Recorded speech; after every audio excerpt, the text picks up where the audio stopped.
You're watching Experience Comic Culture and Sales, streaming live daily to Facebook, YouTube, Twitch, and Twitter. 2, 1.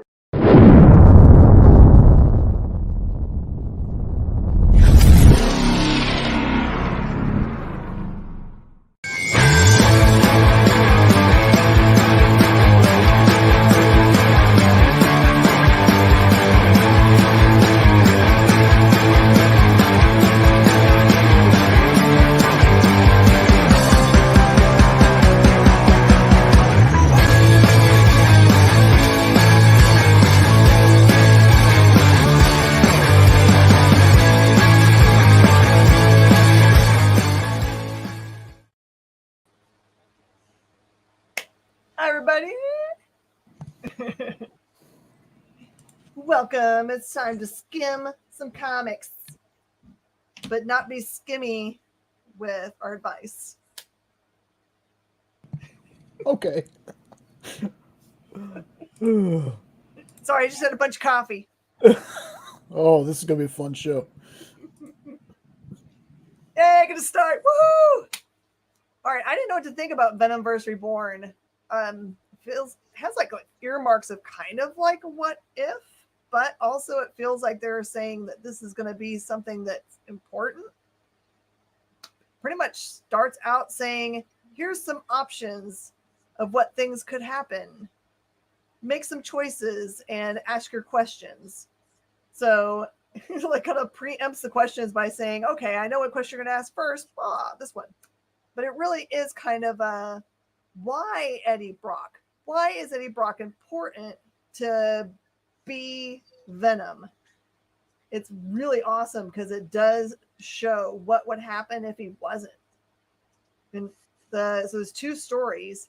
The second one is really like, oh my goodness, what just happened here? Because it literally shows the symbiote being unhappy about trying out a bunch of other superheroes and being so happy about it, he just, like turns them into goo. And the first one is my favorite superhero of all time, so I'm not happy. I don't like that possible future. No, Eddie, make good friends with symbiote, please. Keep him forever. Leave Cap alone. So anyway, they're both great stories. It'll make you feel better about like, oh, the null thing is important, and that's why. So if you're a fan at all of Venom, this is a good book to get.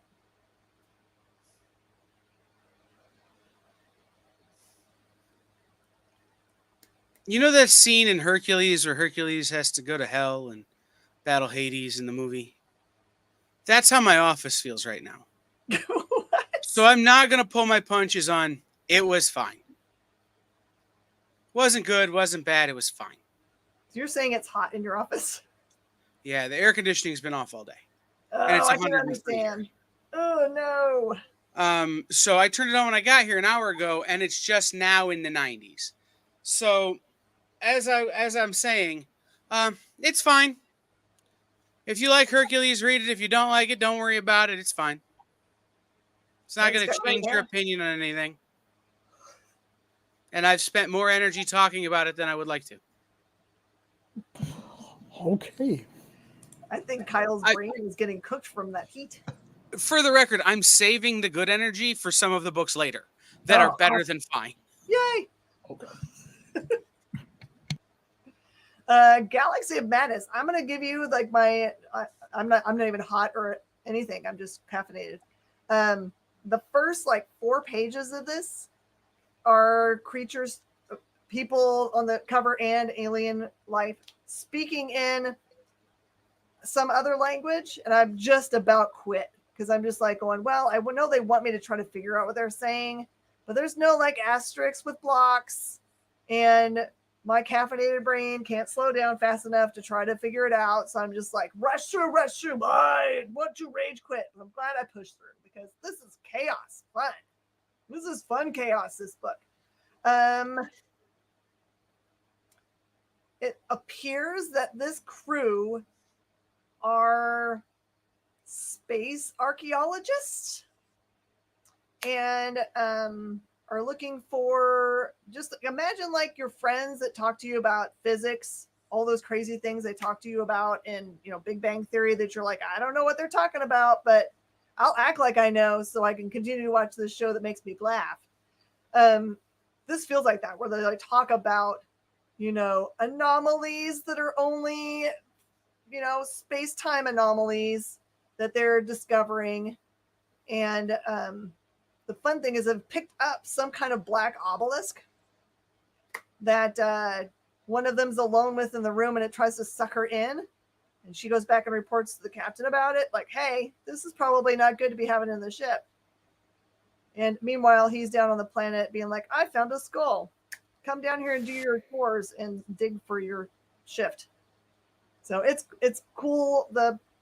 It's clear that the whatever the crew is here has got some kind of crazy dynamics amongst themselves, which are they're always going to be perfect. You care about the people dynamics, but then like the premises they're putting out there for the things they're encountering is kind of trippy. So if you like pointy sci-fi that doesn't have to make any sense whatsoever, it's just throws terms out there that make you go, what? This is kind of fun. All right. Whew. So I've made up a new genre for books like this. They're called BSC, Bat Crap Crazy. Oh, okay. Jay, Yeah, crap does not start with the letter S. I understand that, but I understand. I think it's important to remind everybody that Jay didn't misspell that. He just family friendlied it up because Miss Jen is here. Yes. Man, this one is hard to explain if you're not reading it. It really is. I'm going to try, though. I'm going to try. Okay. So the first issue, we kind of went back and forth from a week before to what felt like the end or near the end of the story. And this one goes from 2 months before to right when the weirdness starts happening. This passive aggressive drama gang of friends, they're on this trip and they're in this town and they've eaten at this diner. Well, all of them are starting to feel really weird and sick.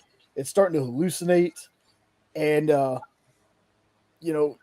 one of the group finds a diary of, apparently it belonged to the butcher's boy. And I could smell the crazy through my screen while I was reading this thing. Like it's nuts. How this one ends is pretty surprising. And I think I like this. I'm pretty sure I do. I'm pretty sure I like this. But just like this book is just a mystery. It's anyone out there who's read this, let me know what you thought of it, because I'm always curious to know what people think about the stuff we read. Is this book good? Because I think it is. It has me wanting to read more. Like I really want to read the next issue. I'm just debating on, is this a good book? Do I like this? I think I do, but I'm not sure. It's one of those kinds of books. It makes me feel like you're kind of talking about the issue of Sandman in the diner. Where it's like a capsule episode that you're like, I can't look away, but this is disgusting. Yeah. Yeah, it's a very interesting book, to say the least.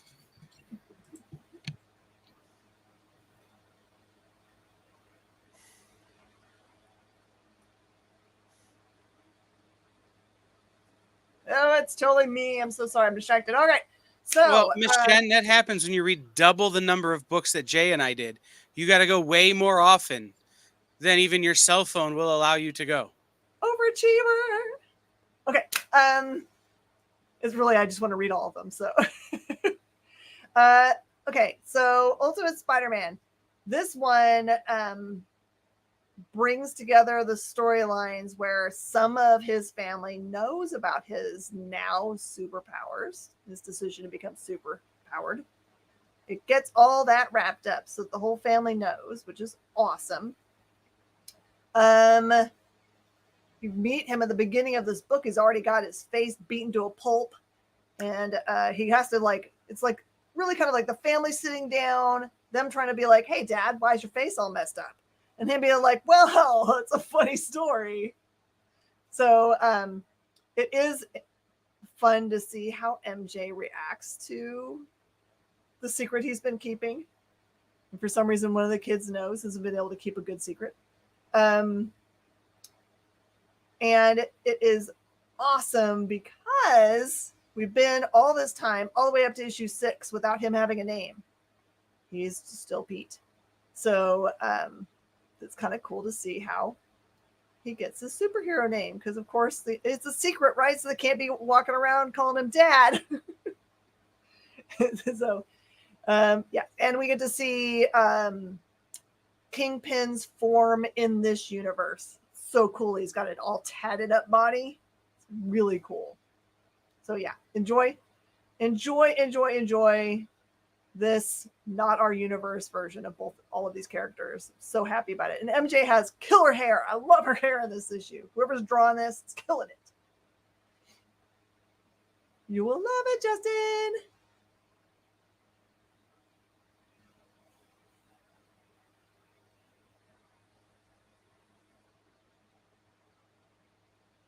Oh, I think you muted, Kyle. Oh, yeah, I did. I don't want you guys to have to hear me breathing heavily as I gasp for air in the humidity. Welcome to my life. At least your air conditioning spends the day on, Miss Jen. Like, it's true. I've got to speak to my landlord about getting the thing oh God, it's awful. Anyway, things are getting off the rails for the displaced. As it turns out, something that wasn't made clear by the crazy old man at the beginning of the book is that when people forget you, you die. Like, if you're one of the displaced, as people forget you, like the other displaced forget you because you separated from them, you just die. It's like other people's memories of you are what are keeping you alive, which is a very interesting concept. Oh.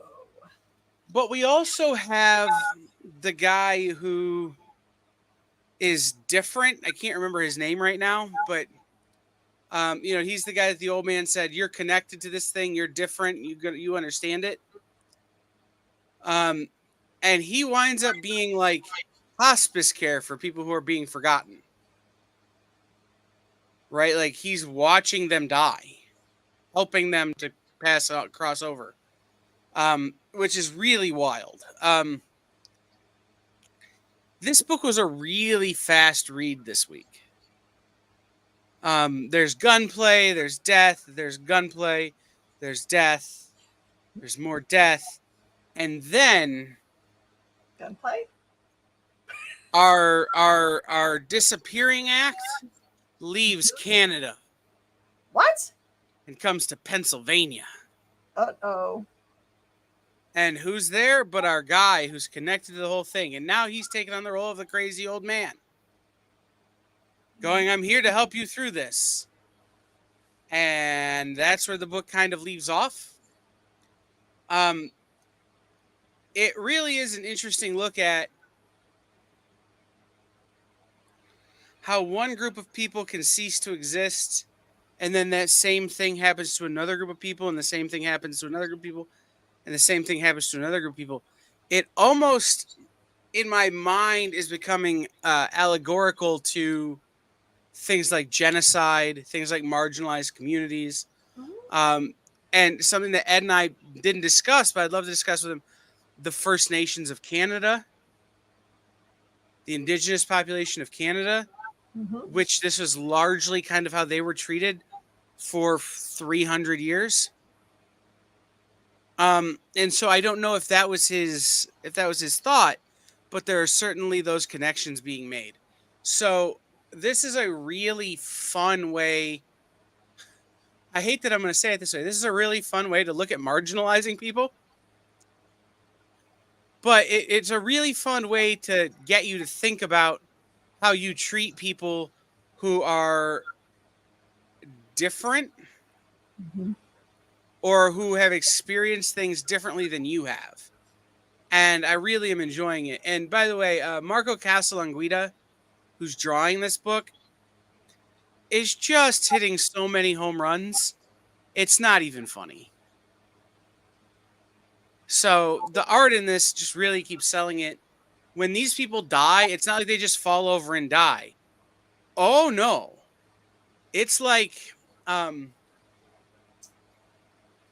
when a Jedi dies almost. Oh, okay. Yeah, it's way more interesting than just I'm dead now. Thump. Like it's or you know what? And this will trigger some people. I don't want to die, Mr. Stark. I don't want to go. Like it really has that vibe to it.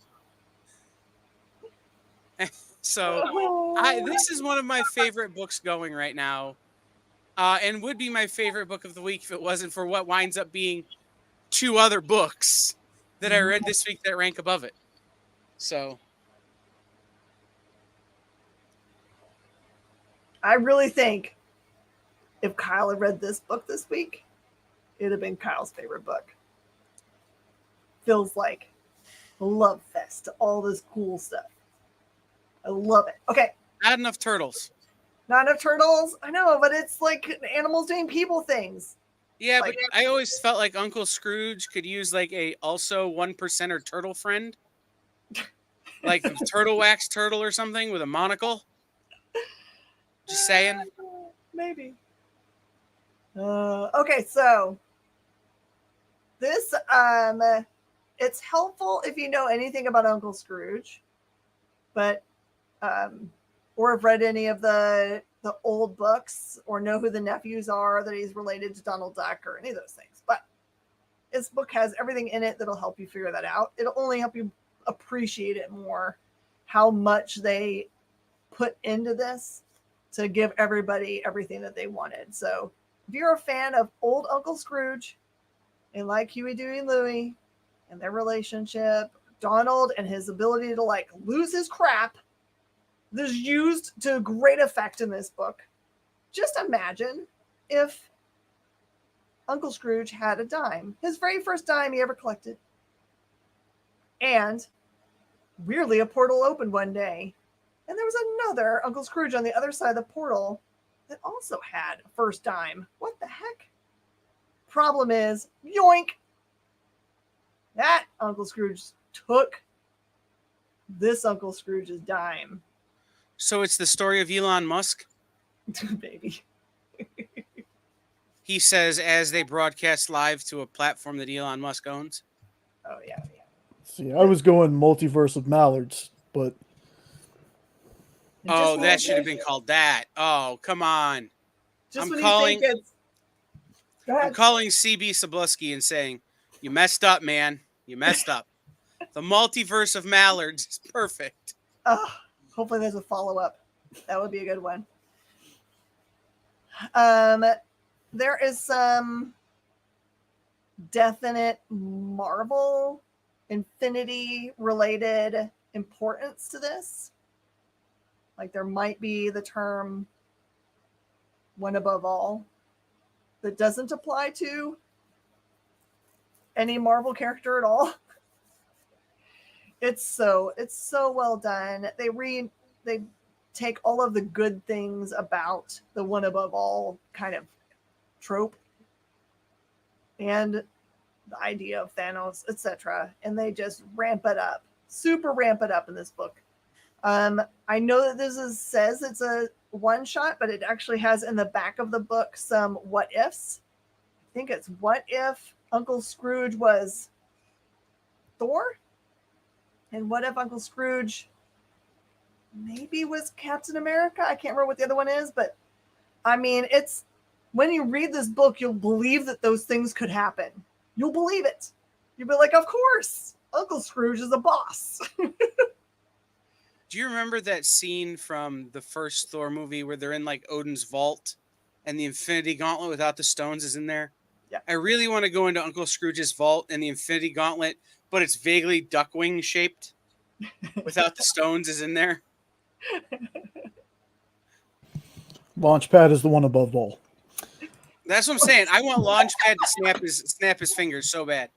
Okay, all right, it's official. I'm calling my people at Marvel and being like, I'm writing it. I don't care that I'm not a writer. I don't care that you don't want me to. I'm doing it anyway. I'll edit. We'll get this thing going. Dan James Buckley. Bond 007. I just wow. Just what a finale. What a finale.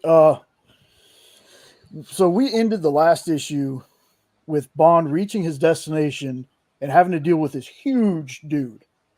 Okay. We open this one up with Bond fighting this human Terminator. Okay. This dude is almost unkillable. And slight spoiler, there's a part where Bond knifes him underneath the chin and the knife comes out through his top lip and the dude's still fighting and trying to talk. Like it's amazing. So he's fighting Jack Reacher? Pretty much. Pretty much. He and the dude still lasts most of the issue with this knife sticking out of his face. Oh man. And you know, when Bond's backup gets there, it gets so bloody and so crazy. Has one of the coolest kills I've ever seen. And the person you find out is behind the whole thing was a surprise because I'd almost forgotten about this person. Just and how it's dealt with is so cold, like it's so Bond. I've been telling people about this book, and I'll say it again. Do not let the Garth Ennis name scare you or put you off if you're usually not into his stuff. He has written an awesome Bond book. I 100% recommend this book to anybody. It's so good. Eddie B to try to steal his Zagnut. Maybe. I just texted a cover artist for Uncle Scrooge going, "Hey, are you going to sell your original art?" I'll let the chat try and guess which one. You want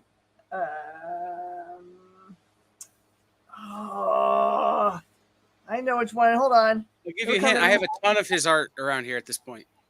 Oh, do you? Because maybe I don't know which one. I was thinking Simonson. No. I could never afford. I bet I can't afford the one I ask about, but I'm going to ask anyway. Why not? Oh. All right, we've got two. 7,500. Everybody, we need to raise me 7,500 to buy the John Romita Jr. Scrooge McDuck cover. Uncle Scrooge cover. Oh, that seems reasonable, honestly. Mm-hmm. That would make sense for you. Black Panther. When last we saw Black Panther, he had gone over to the realm of his main god. And she's very displeased with him for showing up in his current form. How dare he be bested by what she describes more like as a demon than an actual god. So this is continuing to play out, and more gods get involved in the discussion, which is very interesting. It's interesting who gets called forward that was not in that first issue to try to help take care of what's been happening. I like this gods discussion in Wakanda. This is neat that Kansu and all those guys show up to do this. Is like, Kyle, where's the GoFundMe link? Literally discussing that with him right now.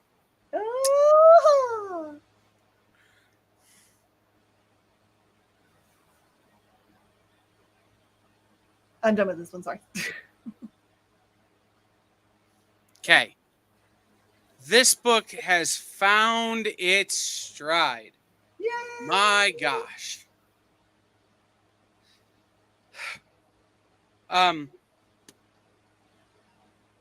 There are Tom King elements in this book that I don't love. Because sometimes Tom King can be a little slow getting to the uptick in stories. We all remember his Batman run where sometimes it took 3 or 4 issues to get where he was going. But then once it hit that stride, man, whoo, oh my. In this issue, you find out Helen's heritage. And that it isn't as cut and dry as these are my parents, these are my grandparents. No. It's these are my parents, this is my grandfather. Oh, and my grandmother is a god. Oh, ooh. She is the god of mythological creatures. And if you stay around here too long, you will die. Why so? Because much like the God of the Bible, you really can't look at them or bad things happen to you.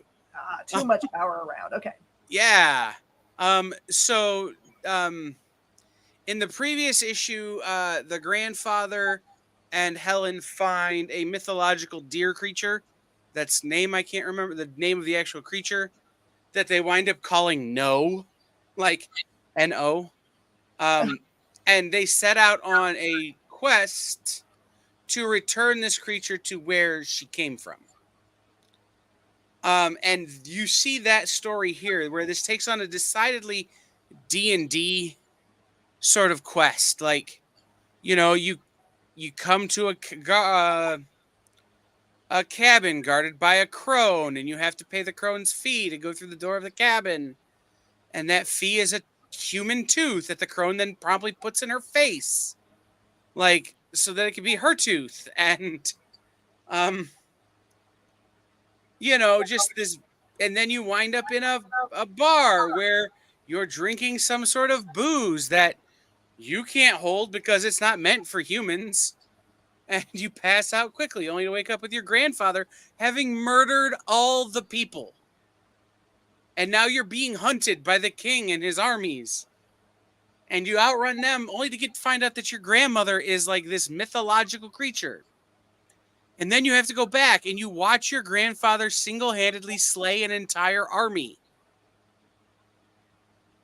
And all of this story is being recounted by Helen to her matron, who is then recounting this story to a writer who's writing a biography of the grandfather 50 years later. And how the biographer's like, no, I'm trying to write nonfiction. And the woman's going, no, this is nonfiction. It's just the truth is stranger than fiction. And it's all set against the collection of this author who is now passed is being put up for auction. And there's more to it that we don't know yet. Like, I don't know how we're going to find out more. I don't know what that looks like. But this has just, again, it's found that extra gear that is just absolutely crushing it. And you're right, Justin. It feels more like this should be a novel rather than a comic book. But if it wasn't a comic book, we wouldn't get Bill Quiss's art, which, again, just, it finds a level that I've not seen from Bill Quiss yet. Where it almost feels like there's glitter on the page. And I'm reading a digital copy. And it feels like there's glitter on the page. Just incredible. This, dare I say, this is the best book Dark Horse is publishing that not enough people are reading right now. Like, this is the biggest sleeper at Dark Horse right now. Now, I think that's only going to last a week, by the way, because I think there's one coming next week It's going to blow it out of the water. Maybe. But Thank you. Liam's a somebody brought Jane more coffee. Everybody hold on to your faces. Okay. Street Fighter Masters Game Gals is 100%, I think, just like loose storytelling that gets the girls into situations that allows them to battle each other and other people. So if you love seeing your favorite characters from Street Fighter kick butt, including random guys that show up at a cafe or a diner just looking to be like normal and being challenged anyway, I'm not mad ever at this kind of story because I know what you're getting into. If you're reading a comic book about Street Fighter, you better daggum well get your fight. So yeah, this is just all fights with tiny bits of storytelling and great art.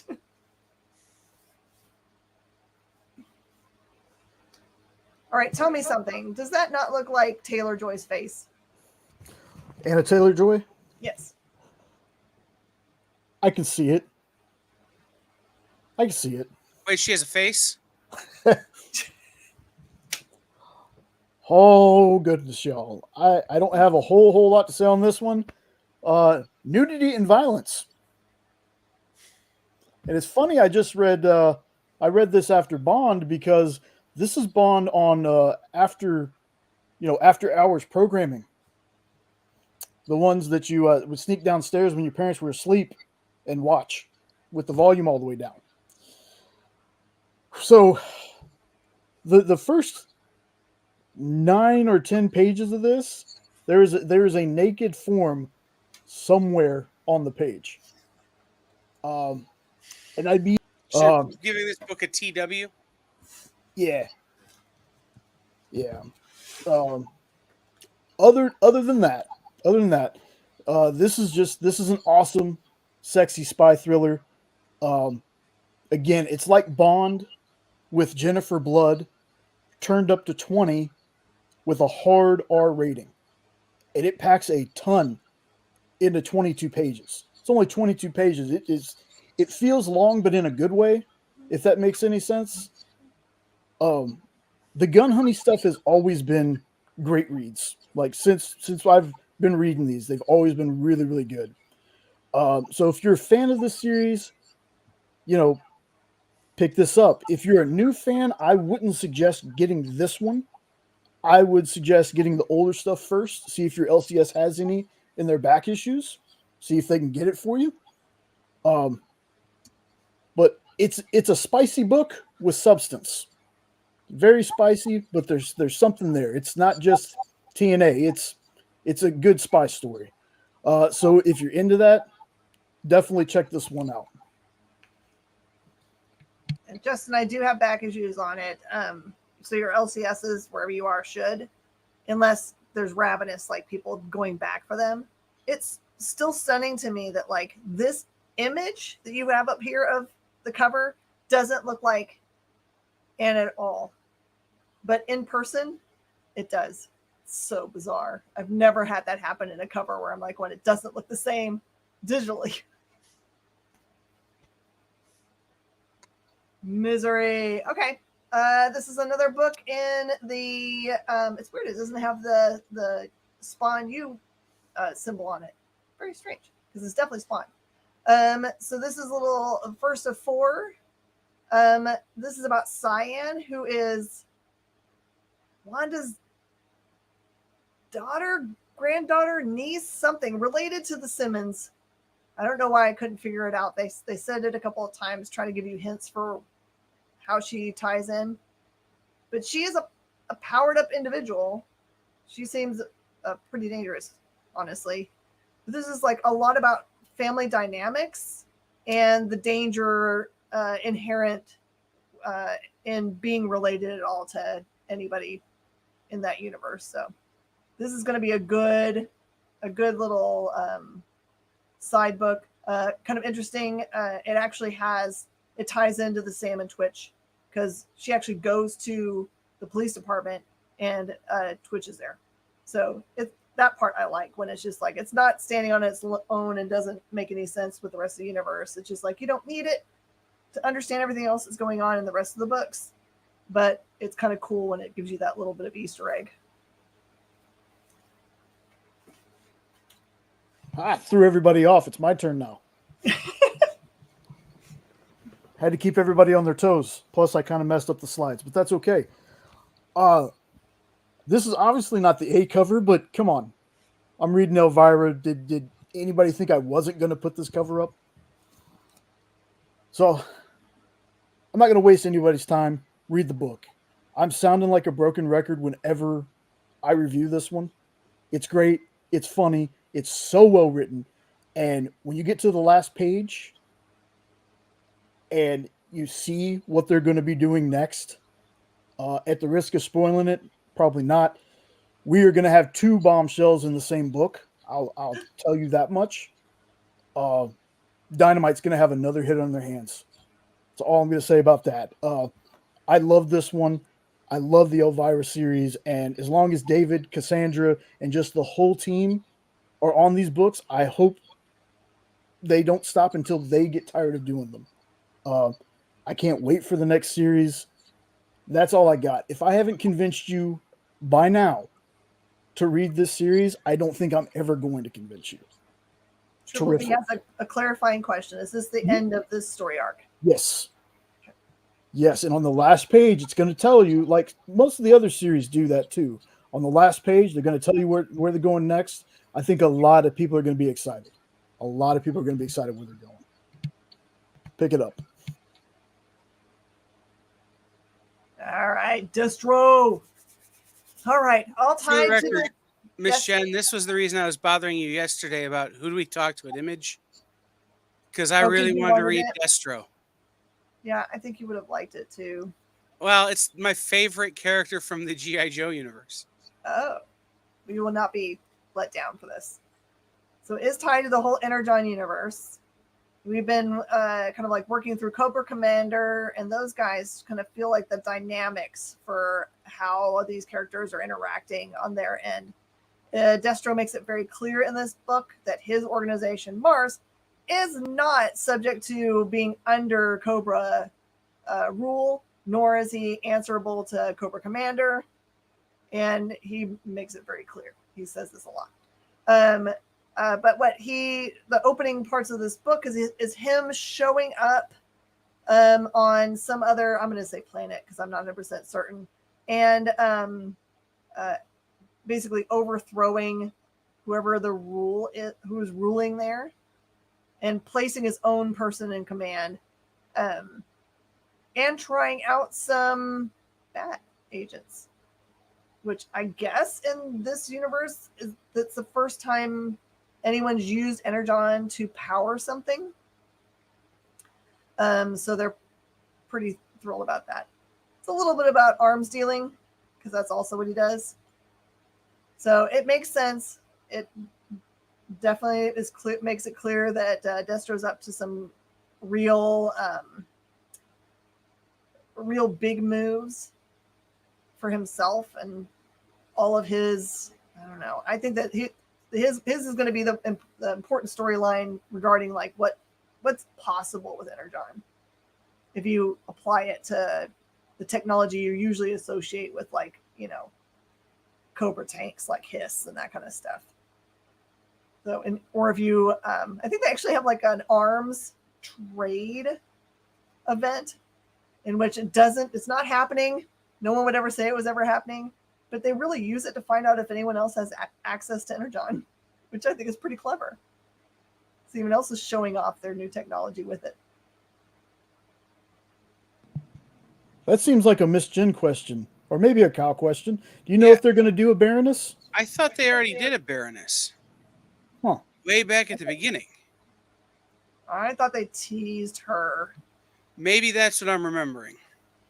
Yeah, but she hasn't I'll had be her honest. book. And This is not the Energon part of the Energon universe I care most about. okay. I like Destro, but that's about it from G.I. Joe, right? So I may be remembering from an early show where they had the Baroness in one of these books that we read. So, but they definitely haven't done a solo title. No. Kyle and I both read this. Kyle, do you want to go first? Why don't you start? Okay.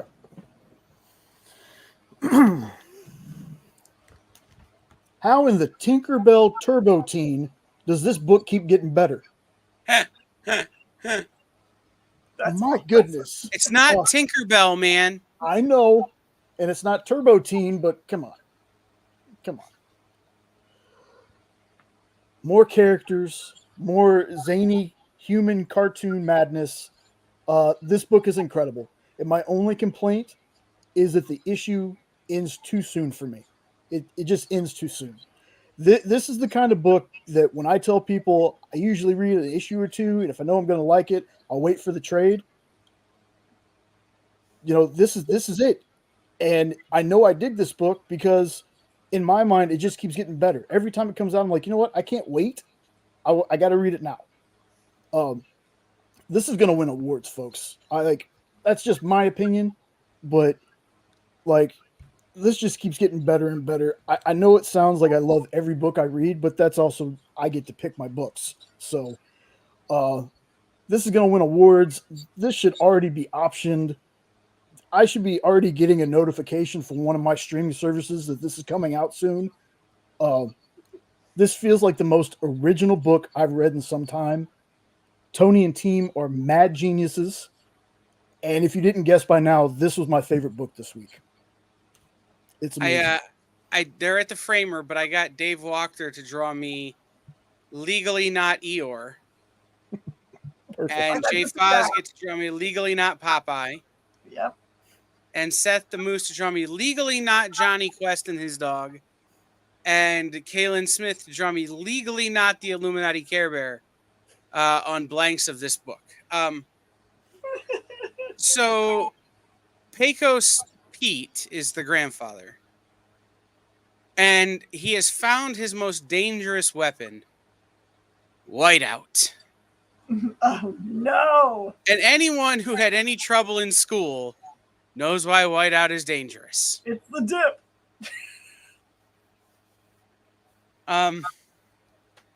This is taking more and more of a Who Framed Roger Rabbit meets Wacky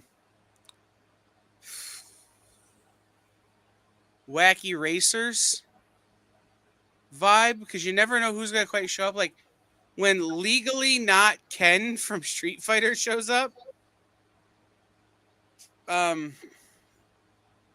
you know it's, and Legally Not Dune Buggy. Or Legally Not the Hong Kong Fooey Mobile. Because they're basically the same. Yeah, they are. Show up. You know that this book has lost the rails.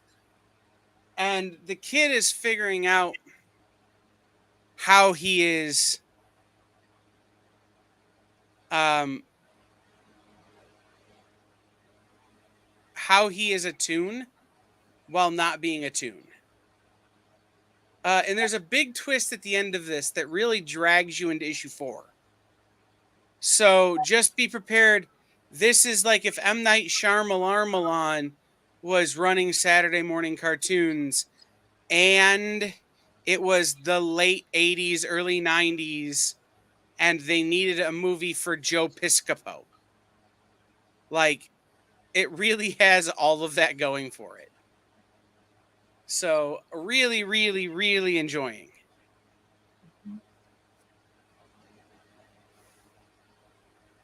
Okay.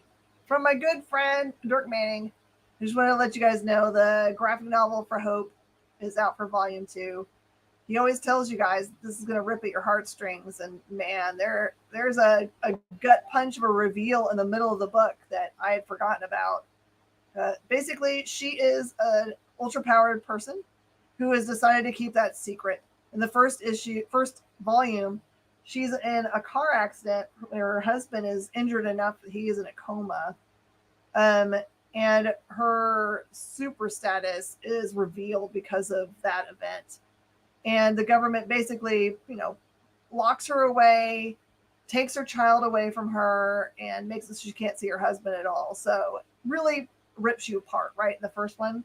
This one, it's still complex, but it is everyone saying, okay, so we're going to go on TV and you're going to explain how you're really sad and make everyone love you.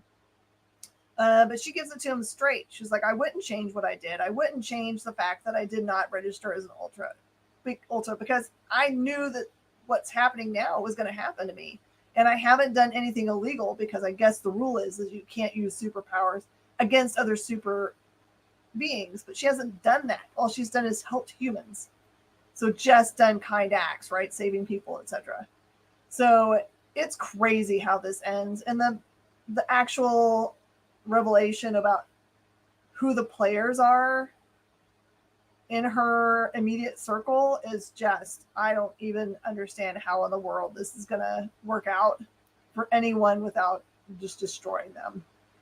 It's crazy. Yep. So many gut punches. All the punches in the face. Dirk, are those gut punches the fact that you let Sally Scott put one of those terrible hotel TV remotes on the cover? It's bothered me for 2 years. Oh,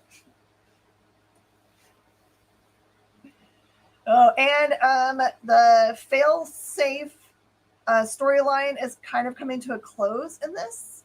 Fail-safe's gone. The clone of Bruce, who is also Bruce, you find out as they super accelerated his aging process, so he'd be old enough to do fighting as fast as possible. But the problem is now that everything is kind of a little more calm and the Bat fans getting together and Bruce is trying to figure out, like, do I have money or I don't have money? Can I show up at my organization and find out if, not me, fail-safe Batman, had any? Can I move forward with any of this stuff? So he's trying to find money in order to help other Bruce, to stop this aging process. By the way, this will also gut destroy you. And also make you feel hopeful for the next chapter of what's happening for Bats. Thanks, Chip, for making me feel all the feels. All right. Have you guys seen Book of Mormon? Mm-mm. Hi, would you like to change religion? I have a free book written by Jesus. That's Josh Gad in Book of Mormon. This book is that, except instead of trying to convert you to Mormonism, is trying to convert you to mythological Judaism. The story is about a guy who is a collegiate professor, who's a writing professor, who is Jewish, in a world where I would say not dissimilar to today's world, where there's a lot of differentiated political opinions on those religions. And then, there are definitely people with certain symbols that were prominent during certain world wars tattooed all over their bodies that are trying to kill him because, as it turns out, he is a superhero of the Jewish faith. Yeah. You know that theory that the Thing is inspired by a Jewish golem? Mm-hmm. Yeah, this guy's a golem. Yeah. Except that he's not just a plain old golem. He is the keeper of the ring of a ring that gives him these powers. And he also has a journal made out of the skin of these mythological creatures from Jewish mythology. And when he eats things written on this paper, he gets those powers. And there is a cabal organization that are trying to harness his powers for their own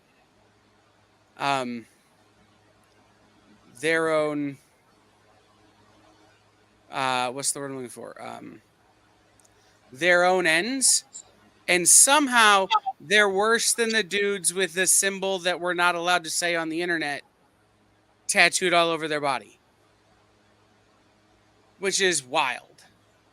You know, if the guys in the middle of the bad tried to commit, a generational genocide, how bad are the guys on the far end of the bad? And so it is sort of his story. It definitely reads in Josh Gad's voice. So again, if you're not familiar with Josh Gad from musical theater, it reads and sound like as you read it, you're going to hear the voice of Olaf from Frozen saying the words. And it's hysterical. And his mother is a very tiny woman that sounds like Wolowitz's mom from The Big Bang Theory in my head. Howard! It's really got that. It just, you can hear the voices in your head as they speak. And it's just such a good book. It's such an interesting mythology. He is a golem, but he's not an average golem. So Preston, look up Golem. Right. Not Gollum like from Lord of the Rings. Right. He's like super powered golem. And it's super interesting and super fun. And between Josh Gad and the Berkowitz brothers, the storytelling is just phenomenal. And then Ariel Olavidi, who did the art, it has a few different, I would call them stylistic choices that work really well for the way the story is being told. It almost feels like it's being told. He does have a ring, but again, not the one ring. Although, as far as we know, there's only one ring. So we're getting a little bit into the weeds on the word golem here. But anyway, it almost feels like it's being told as it's being written for a graphic novel adaptation. So, like I said, super interesting, super fun. This is my favorite book of the week, if only because it's going to throw me down a hyperfixation rabbit hole on some of this, Hasidic mythology. You give me Norse gods, I got you. You give me Greek gods, Roman gods, I got you. But you get into some of these other more religious mythologies or religion-based mythologies, and it's kind of a blind spot for me because Neil Gaiman has really never written about them. So I have to be introduced to them somehow, and this feels like a great way to be introduced to some of the Jewish mythology. Specifically left this one for Kyle, and now that I know Josh Gad was part of the writing team, I went and downloaded it. Like I said, you hear Josh Gad's voice, man. It's awesome. All right. I'm just worried about time, so I'm going to go quickly. It's not because don't attribute the time I'm giving each of these books to how much I like them or not. I just want to make sure you get to hear about them. Still Got It. I got directly from the creator. These are big, thick comic books. So the price point is like $11.99, but it's worth it because it's a big old, it's like, it could have been bound as a trade probably. So this is about a retirement home for superpowered individuals that are retired. It has nudity in it, but it's like funny old person nudity and the situations. It introduces all the characters, and yes, they still have their superpowers, but they also have maybe dementia or can't control their power for very long. So although they can fly, they might fall out of the sky and call on each other. So it's cool because they introduce themselves by their superhero names, and they're like, Gary. So it is a lot of fun. Welcome to the washed up home, old folk home called Shady Oaks. And this is also something I got directly from the creator. This is from Todd Mathy, who did Princesses and Robots Through Dynamite. This is a cool wrestling story in which that guy there in the middle gets dumped by his girlfriend right as he's about to make it. He's finally made it to the TV part of the ring, and finds out that she's going to leave him because now he's going to be traveling and she needs someone that's going to stay at home. So he gets a little bit mad about that. And meanwhile, he's standing there in the museum, and the statue of Mars is behind him. Its eyes start glowing, and it's clear from it doesn't ever say it, but it's clear from what happens in between them with glowy red eyes that he actually gets acknowledged by Mars, who then makes him swear an oath to bring him back into power. He says, "Are you sure I'm not selling my soul to you?" He's like, "Absolutely not. You get to have everything you've ever wanted, but it's just so that I can show up." I mean, he's the god of war, so I don't know why he doesn't understand what's going to happen here. But so he does. Like, he gets his chance in the ring, and instead of being a heel, he ends up, smashing his opponent. And then the ring, I don't know, whoever the guy is, the promoter, says, "That was kind of awesome because everyone loves you now. Keep doing that." So this is that story. So if you love wrestling, it has all the terms of wrestling that you love, and it is a little bit war goddish.